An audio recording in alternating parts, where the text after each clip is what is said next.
Hey everybody, today it's the Purpose People podcast and we have John Colley from Shine. So welcome. Thank you, Darragh. Thanks for having me. It's been a while trying to get you on the sofa, but we got you finally. So you must be scraping the barrel now, Darragh. Here we go. So but thanks for having me on. I'm looking forward to it. Yeah, so John, you'd run a really large childcare platform and service in the Southwest. But was that the thing that you set out to do when you were at school? Said, this is what I want to build? Or was it more, I want to be a sporting hero?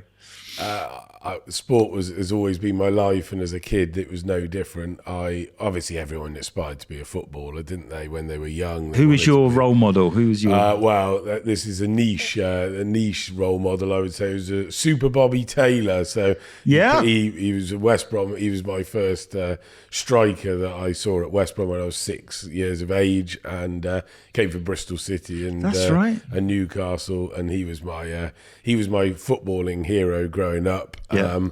And my cricketing hero, because those were my two main sports, was Graham Hick, who I was a Worcester fan. I was brought up, my grandparents were Worcestershire based, so my dad took me to watch Worcester all the time, so I watched Graham Hick knock out century after century. So those were my two heroes. But yeah, unfortunately, my eyesight, I'm not sure, was and my scaredness of really quick bowling really meant that the cricketing dream was there, and the football dream was more of a dream. If anyone's seen me play football, I'm better to talk about it than play it necessarily. So, I mean, you say you're into sport? Did you have a preference? Did you have a leaning? Did you have a favourite, or you were better at one but preferred the other? How did that work? I always said I preferred playing cricket and watching football when I was younger. Yeah. As I got older, my twins have now got into West Brom because they've had no choice. So I really enjoy side of things. That's it. I really enjoy taking them to football all the time. So I think I've started to. I still think that's the case for me. I still play cricket every weekend during the summer when the weather allows. Yeah. But I think that my love for the football watching element has really come back with my boys coming with me, because I think that's quite a special moment. So, yeah. And I think growing up, the other thing, my dad took me. I'm very lucky to have my parents were massive influence in my life, and my dad took me to West Brom. He took me to Worcester. We that was the weekends were all about sport, and then I played sport as well. But yeah, just maybe wasn't quite the level to make it as a professional. But I really did enjoy the watching element. So obviously you're at school and that then. So you're enjoying sport. Did you consider it to be a career then, or did you go a different direction, or how did you get into this world that you're currently in now? Slightly randomly, I started coaching at around about 18, 19 years of age. I really enjoyed the sort of coaching element from a cricketing point of view. Yeah.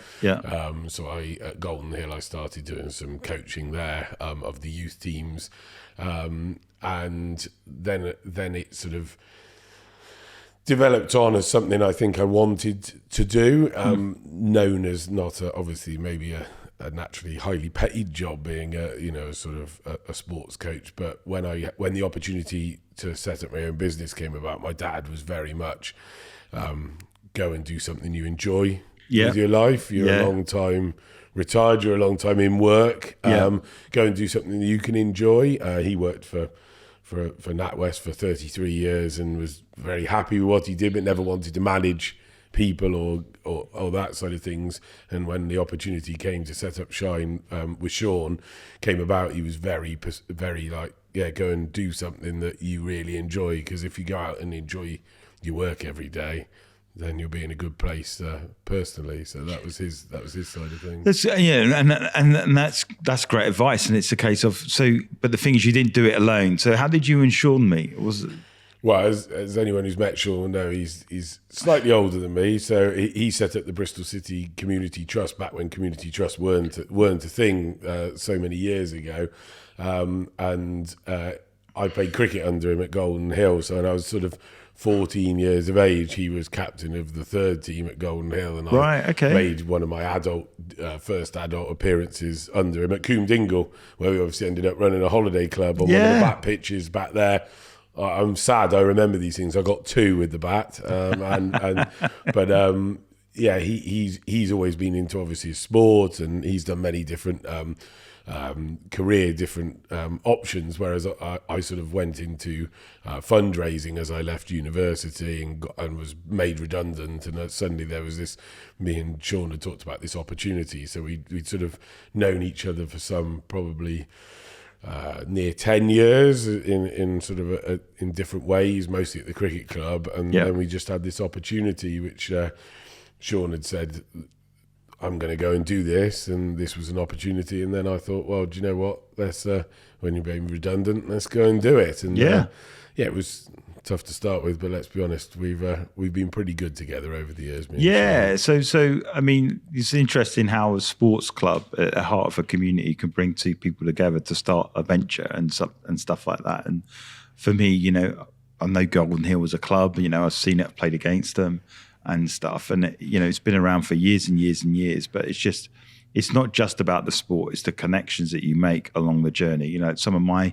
friends that I know back from the teams I played, some of them now at Golden Hill or have been at Golden Hill and stuff, so it's a really community based club, so it's a good place. I think that those are the best friendships that you find, you know, particularly being in sport. I think that those friendships are the ones, they're my longest friends. They're the people I see most of the time. They're the ones who are having children now at sort of the same time as me. Some of them are obviously older, but the ones I've met who are my age are having children, so our children are about the same age, and therefore they're playing sport together.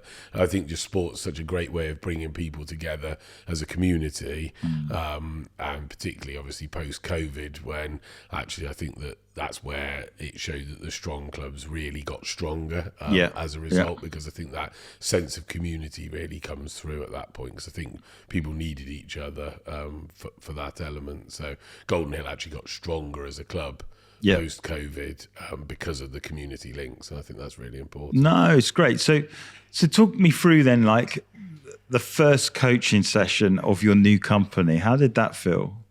Well, it was definitely a bit different to Shine today. We were quite lucky that Sean was running the social club at Golden Hill at the time, another community connection.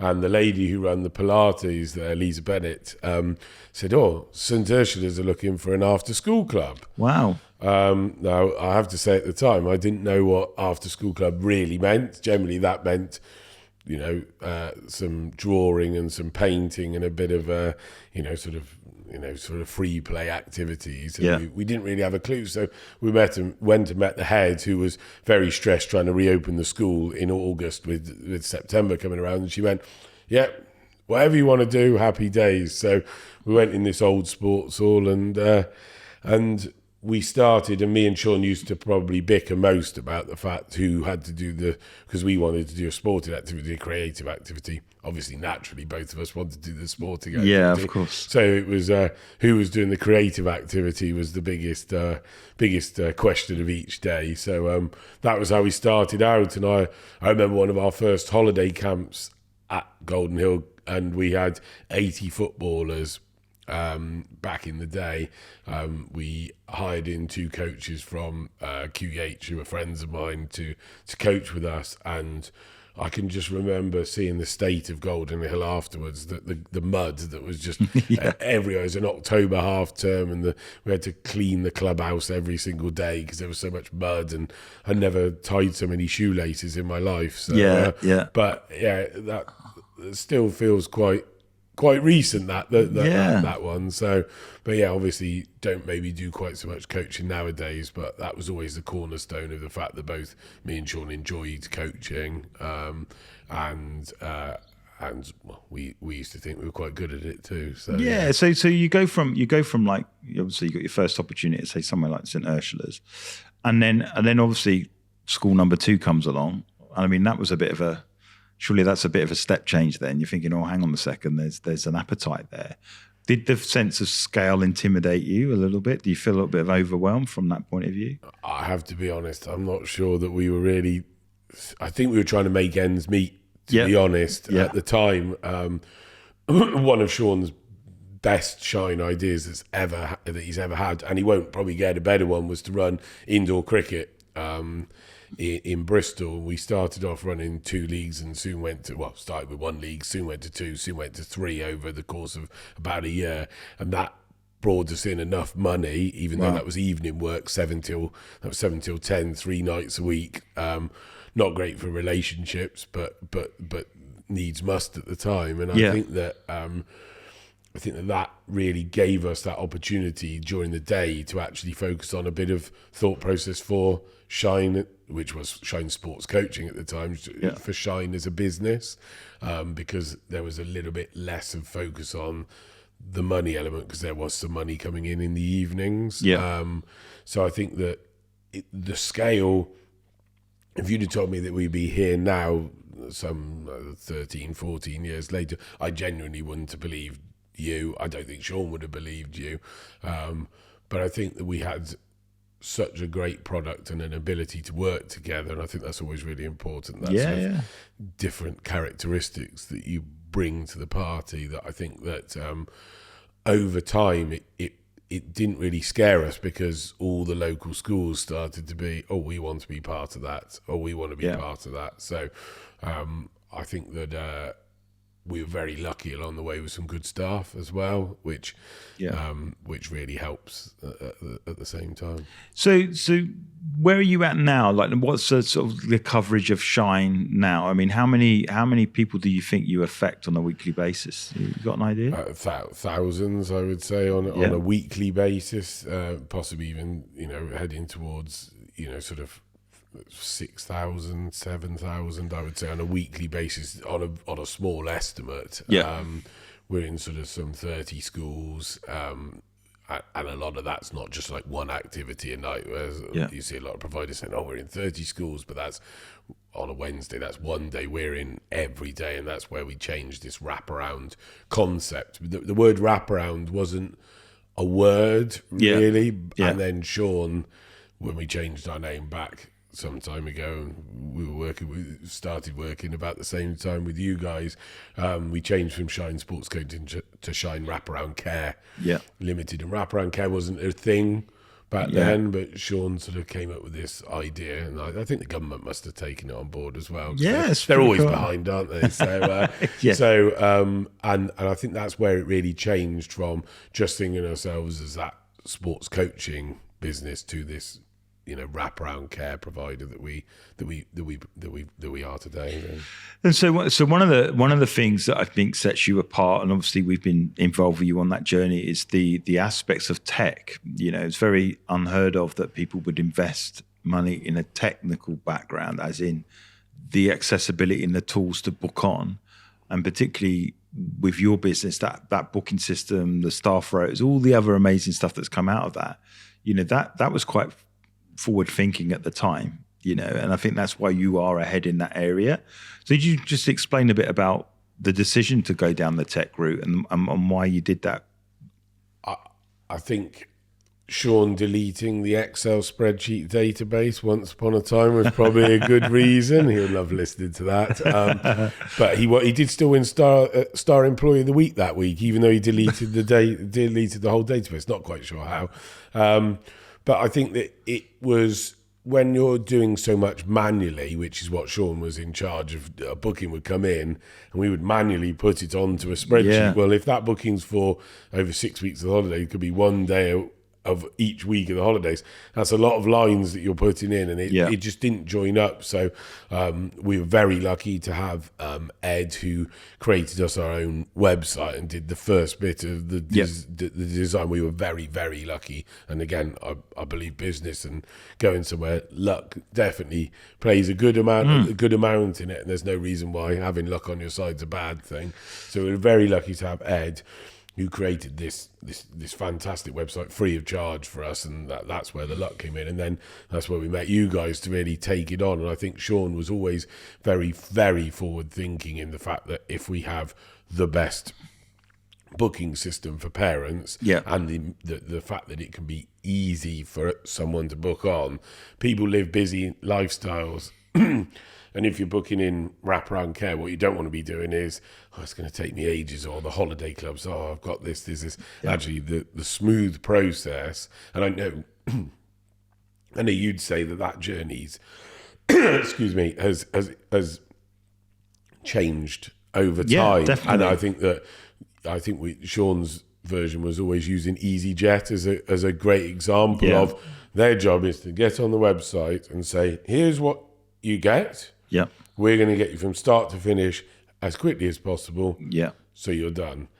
Actually, that's really important. And I think that was how Sean explained it to me. And then I think that's how we worked with you guys to really try and help the customer on their journey with Shine. And then the ability to go, well, I know you do this. Well, oh, you do that at the same time as well. And that's what EasyJet do, don't they? They say, where do you want to go? Yeah. Oh, you want some baggage, do you? Oh, right. Okay, brilliant. Oh, well, would you like speedy boarding? Would you? Oh, right. Okay. And I think that's where that helped. And I think that's a real... Yeah, because I mean, for me, what I loved about you guys was that in the middle of like COVID was tough. I remember the conversations that we had, and it was just like, wow, we got this far, and it's like everything had to stop. And then you come out of that punching where it's like, right, we're gonna build, we're gonna rebrand, we're gonna take it to the next level. Can you remember that? Can you remember that day? I mean, Sean talks about it, but can you remember that day where you felt, this is what is happening with COVID? Do you remember that? Do I remember that? Yeah, I can remember that like it's yesterday. We sat in Hunter's Calf, which I just down the road from me and from my house, and we sat there as directors. And one of the directors couldn't be there because she had COVID, so she was on the phone. Wow. And I remember sitting there and going, right, well, this is the process that we're going to have to make redundancies before the furlough was announced on the Friday. This was the Wednesday. I remember it was the Wednesday afternoon. And we sat in there and went, well, this is how it will go. We will make these people redundant. Then we will obviously head through the levels, and it'll have to end up with you guys will be the last ones. And then me and Sean would be the final ones to fall on the sword. And I remember walking back through the front door, and I literally cried as I walked through the door. I literally just burst into tears. It's only a 100-yard walk back to my house, and I cried on Mandy, my fiance, and just went, how is this all about to unfold, to have gone from sort of 9 years as it was, to go from the scale from just me and Sean to, I can't remember where we were about COVID times, but let's say it was somewhere about 50 staff, 60 staff, something like that. I just couldn't believe it. And we had stuff ready for the Friday to announce to the staff. And then the government, of course, I mean, whatever we think of the government and how it was handled, it was 5 o'clock on a Friday afternoon they were doing this announcement. And I remember the staff were expecting a message that day. We'd said, look, there'll be a message on the Friday. And we were all sat in the sports hall at Shine with the television on waiting for the Prime Minister to come forward and say what was about to happen. In one of those usual before the briefings. And we were sat there, and it all spatially like sort of waiting for the like what was going to happen. And the furlough happened, and it allowed us to. I will also say there were a few schools that were very good to us during that COVID period as well. And I think that they realised that they needed Shine as well. A few of them used our staff because obviously their teachers were delivering online. But actually, with the key worker children who were on site, that was quite difficult because, of course, suddenly it was like, oh, we've got to look after these children and we've got to teach online. So they used us for those. So me and Sean, and they know who they are because me and Sean made sure we thanked them afterwards, sort of helped us through that period. And then we continued working in the background when everything went completely out. And me and Sean said, well, look, if we're going to get out of this, let's come out of this and let's go for it, because there will be some opportunities from this, because like we nearly went, well, the furlough stage, just not everyone was going to be quite so lucky, because obviously if you're self-employed, tough times. It's not a very good time to be. And obviously most people were self-employed in our industry. A lot of people self-employed, whereas me and Sean were always through the business. And I think that was our key point, to realise that sometimes you've got to really take that opportunity, that boring old SWOT analysis that anyone who's done some business will go, oh, it's boring, but opportunities exist. They do. And they often exist when there's times of weakness or there's threats. And let's be honest, it's no different a bit at the minute in a slightly different way that April's approaching. Yeah. And, businesses are going to be under some serious stress come April because of all the national insurance and minimum wage rises, especially businesses like ours. Yeah. And the childcare industry is definitely one that's, it could potentially be hit. So we see this as an opportunity, and I think we're in a really good shape as a business to take that opportunity. Yeah, and I think that's the thing I've learned with you guys is that you take risks, but they're calculated risks, and that you're looking at the risks and saying, well, if we do this, we know we're going to be in a much better position beyond that decision. And like you making that decision to rebrand and then rebuild, and then us working with you to bring it in house, and it's positioned you really, really well. But you've prepared to do that journey. I think one of my people say, "Oh, you're a good gambler or a good risk taker." I don't bet anymore, but I think that business is about taking calculated risks, and I think sometimes if you play safe, you won't be able to progress, or at least be able to progress at a good pace. And I think that me and Sean have been very good at making calculated decisions, calculated risks that mean down the line, as you say, you make progress rather than just standing still. And boring sayings, but if you stand still, you go backwards, and that really is the case. I've realised in business, and who knew that when I was growing up or at university? That would be the case. And I think that bringing on you guys really showed that also collaboration and not being afraid to actually go and find someone who will help expand your business while actually maybe you'll help them at the same time. Yeah, of course, yeah. Is not a bad opportunity, and I think that was exciting. I can remember sitting in your offices and deciding what we were going to do for rebrands and thinking, well, what's going on here? Anyone can do a rebrand, can't they? Just come up with a name and chuck it out there. It couldn't have been further from the truth. And I think that that investing that money and trusting the right people to help you, and then really trusting them, that their expertise, and I always think that's the other thing, is trust people who have expertise in their industry. You don't know it all. Of course. And I think that comes from the people we employ, the directors that we have who have their individual skill sets, to external providers such as yourself who come in and you're like, this is what we want you to come and help us with. And that may not always last forever. And then, like we are at the minute, we're working together again.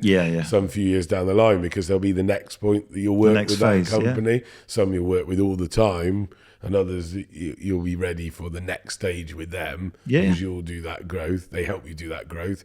You have that growth, and then they're ready to help you for that next bit of growth. And that's very much, like our heart has always been around the aspects of empowerment. So whatever we build, whatever we put into places that you can take on and manage, which is like the brand, and then you can manage it. The tech. Eventually, you've got an in-house team. It's to help you elevate yourself at the right type of journey. And obviously now there's the exciting news. You can share it in a minute, but the exciting news of where Shine's going to head next. Just to be involved in that, but seeing the brand evolve from when we first started to now, it's been great. You've got your own HQ. You've all got really cool uniforms. I was waiting for my hoodie today. Sorry about that one. We'll see you tomorrow. So, But the point is, it's like it great. I mean, our whole essence was we wanted it to feel like a sporting brand. Like a brand that you could trust. It's very distinguishable in the marketplace, and I think we've achieved that really well. And yet, it's also good to see you taking it in different ways, like you drive up and then you've got the big Shine sign there and stuff like that. It's just great. We love what you guys have done. I think you're very good at helping us think about the real larger picture. I always joke with you that you say, what about this 1 million idea? Well, we probably have served however many thousands and thousands, and there's no reason to try and scale and think big or have an overall goal. Yeah. That doesn't have to necessarily mean in the day-to-day you think about that. Yeah. But actually, overall as a business, your aim is to continue to grow in whatever way that may be. That could be in, more schools, more staff, but it could be in many different ways, different companies, different ideas. And I think that's where working together with people who come and bring something different to what you provide, because I think we get so immersed in the day-to-day business. At 9 o'clock this morning, what did I walk in and we talked about the football results from the junior football matches yesterday. That's like a real big thing. Well, that isn't going to grow the business. It's a part, but it's enjoyable. So if you start the week on you're happy. Amazingly, things go from there and work forwards. And I think, you guys are very good at giving a message across that is simple. But actually, if you can drill that down, and even like the message that you give, if we put that into school tenders, and that's just one different thing, but we'll also use it as the basis for staff training. Of course. And actually they're two completely different areas that you'll be saying to school, this is what we do. Well, actually to our staff, no, these are our values, this is what we bring. And I think that's something that we've really worked well with you guys to really develop for us. And I think there's obviously other examples in different areas, but I think that the rebrand and not being afraid that it's going to cost you a bit of money to actually take a couple of steps back, the boring old phrase, take 2 steps backwards to make 3 steps forward. It may be a corny sort of old business phrase, but it really is something I think sometimes people don't take that moment to just see where they are, assess where they are, and realise where they could get to by either investing time, money, energy, whatever it may be, into something. And I think that's where we were at. We were very much along the aspects of, like people are interacting with large brands like Nike or Adidas or things like that. And the experience is good.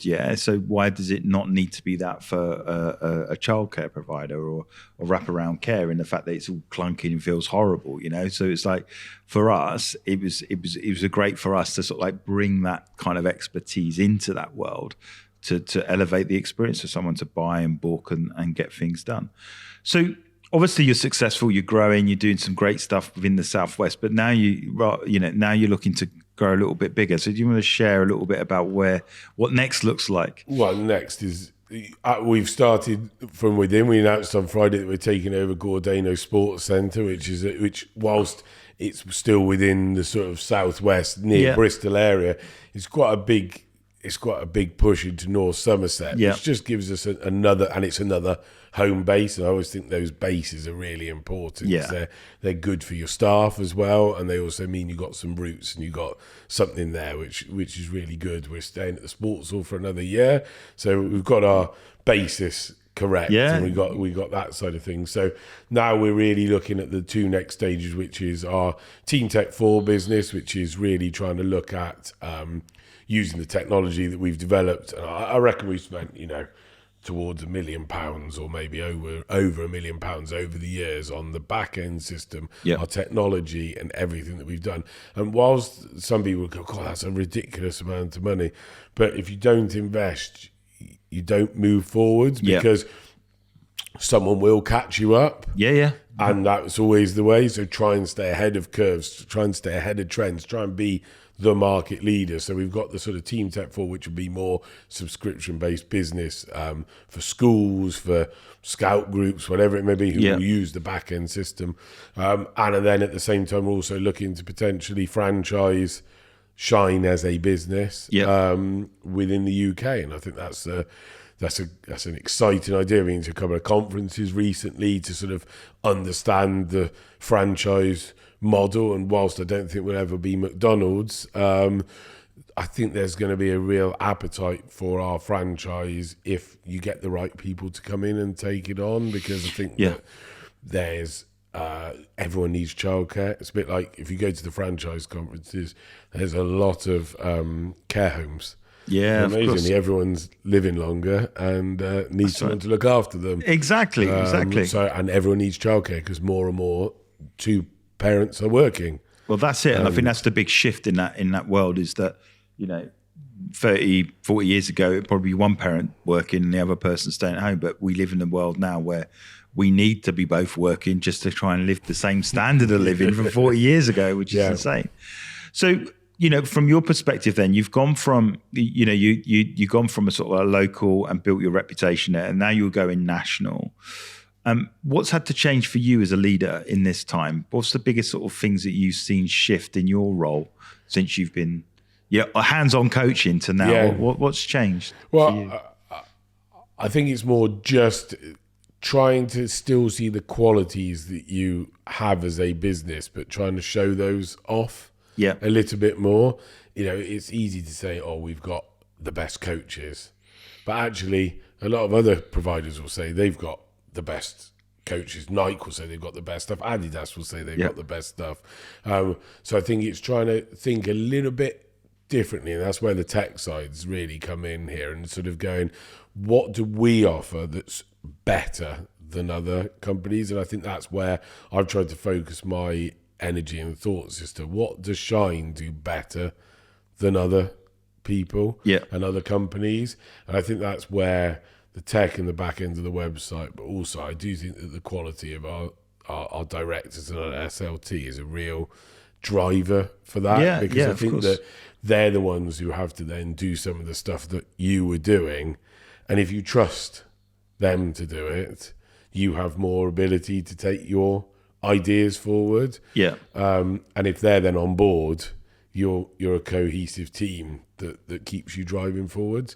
I think when everyone wakes up in the morning, they think, oh, what have I got to do today? And my first thought is, oh, get the school bags ready or something like that. But actually it then leads to work and thinking, what's next? What's the exciting next idea? And I think if you still wake up with that drive in the morning and are thinking, what are we going to do that's going to make us different and keep driving us forward, I think that's one of the exciting bits, really, just waking up excited. You're definitely sense with yourself and Sean, you're very entrepreneurial. You're very, like, as I said, you take calculated risks, but you're looking to anticipate where the market's going.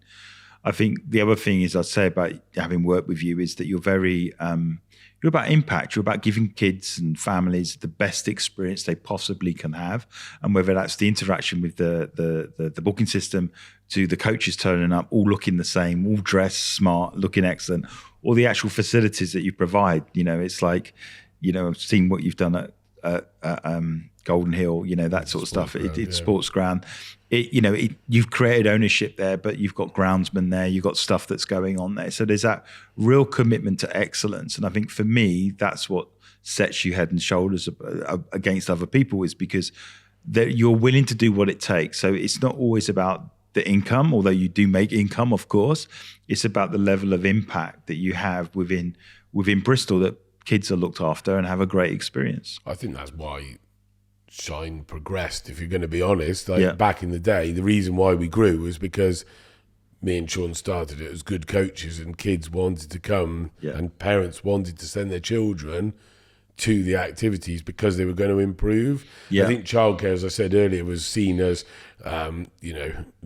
stereotypically a few old ladies looking after a group of children who would run around and then get picked up at the end of the day, and it wasn't very structured. And I always think that our mantra was that if you structure, you'll get children to often achieve. Now that doesn't mean you have to sit in a maths lesson and structure your after school, but actually behaviour and improvements, and that's what parents, I think, did want to see. Yes, they don't want a school day at the end of the day, but for that we our model was completely innovative in the fact that it was 2 sessions. Again, Sean's idea. So 2 sessions. The first being an activity-based session. Children still got loads of energy. Well, my children still have a load of energy about 7 and 8 o'clock at night, but children have a lot of energy at the end of the school day. They've been sat down, they've been doing things, actually making they're going to have fun, enjoyable activities. And then the second session was all about snack and chill. It was all about having a snack,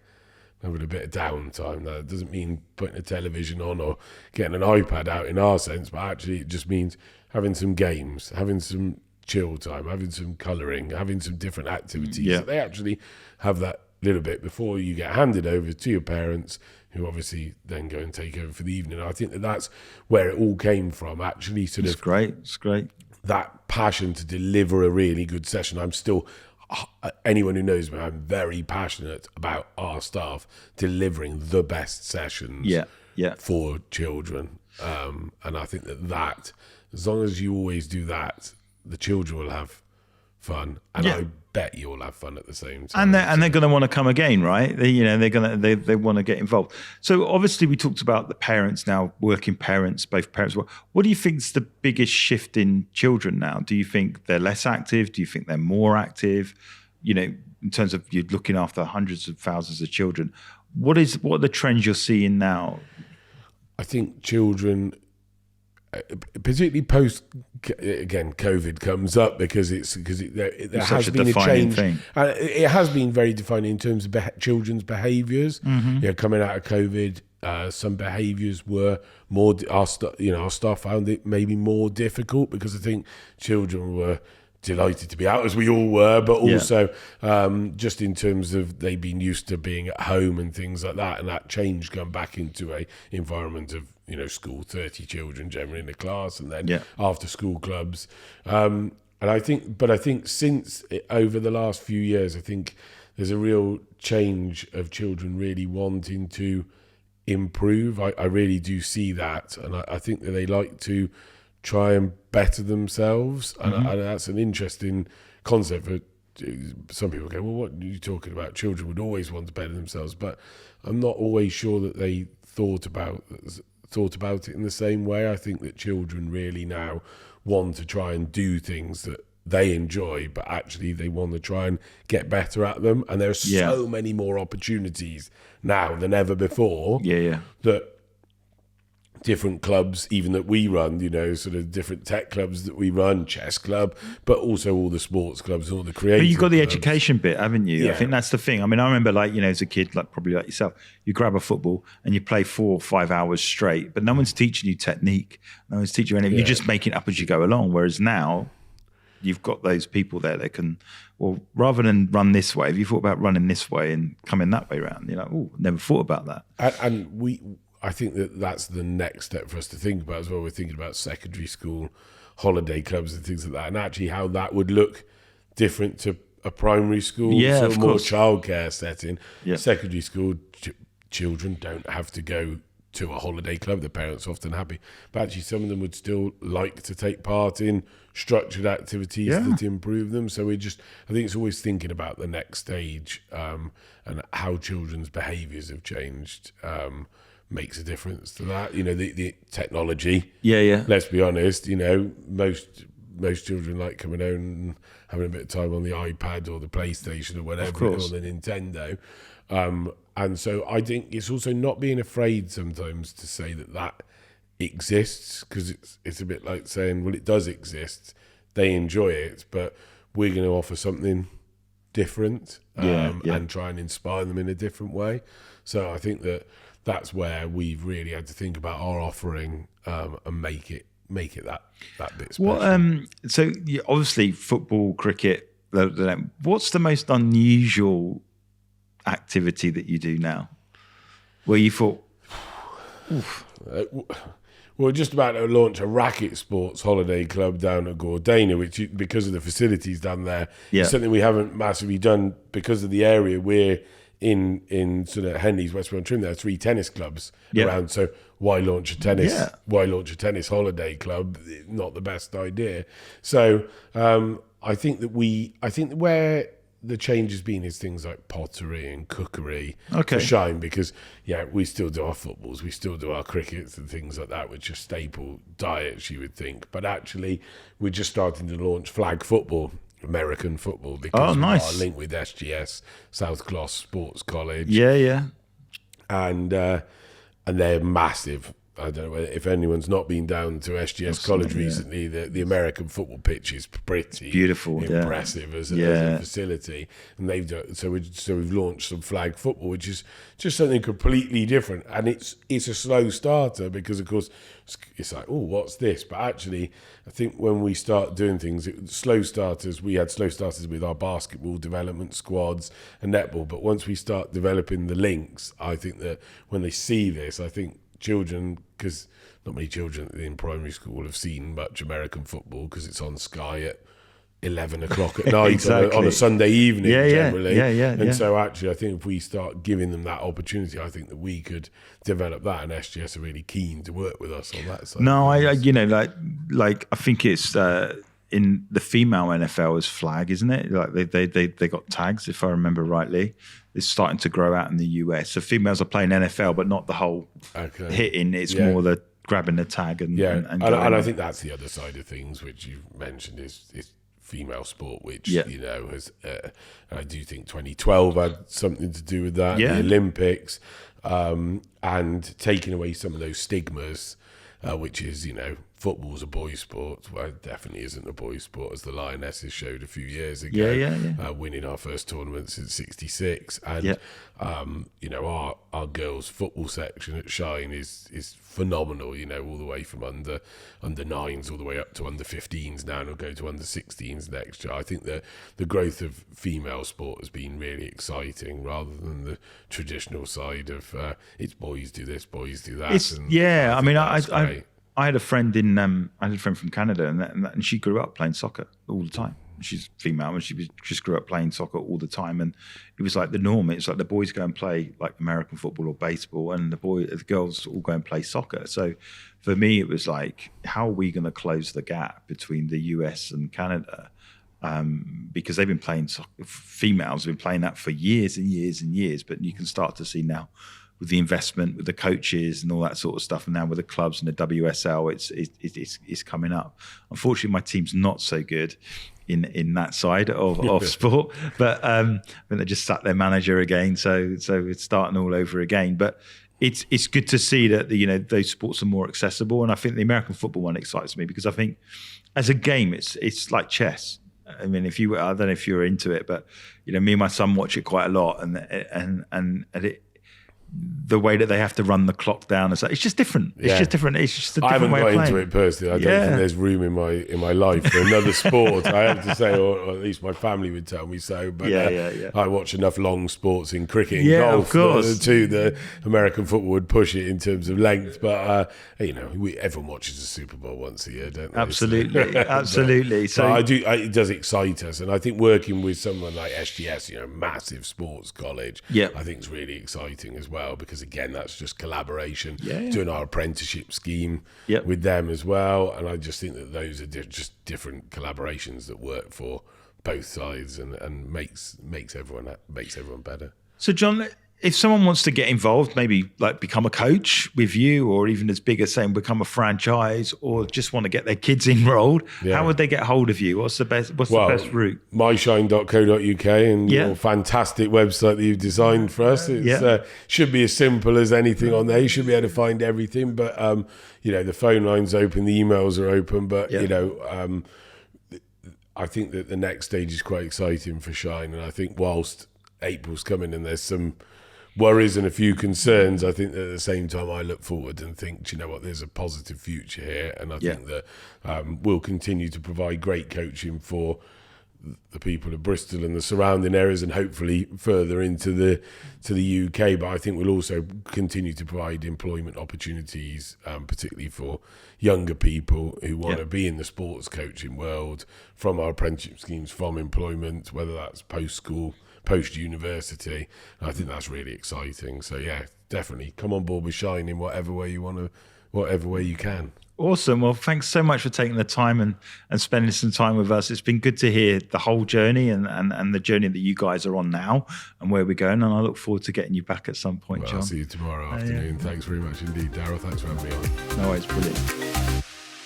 Hi, everybody. Thank you so much for listening to the Purpose People podcast. How you can help us is to like and subscribe our YouTube channel. You can also subscribe to our podcasts on Apple, Spotify, Google, and Amazon. That helps us get our message out there to help people go after their dreams, double down on it, and be successful in life on their terms.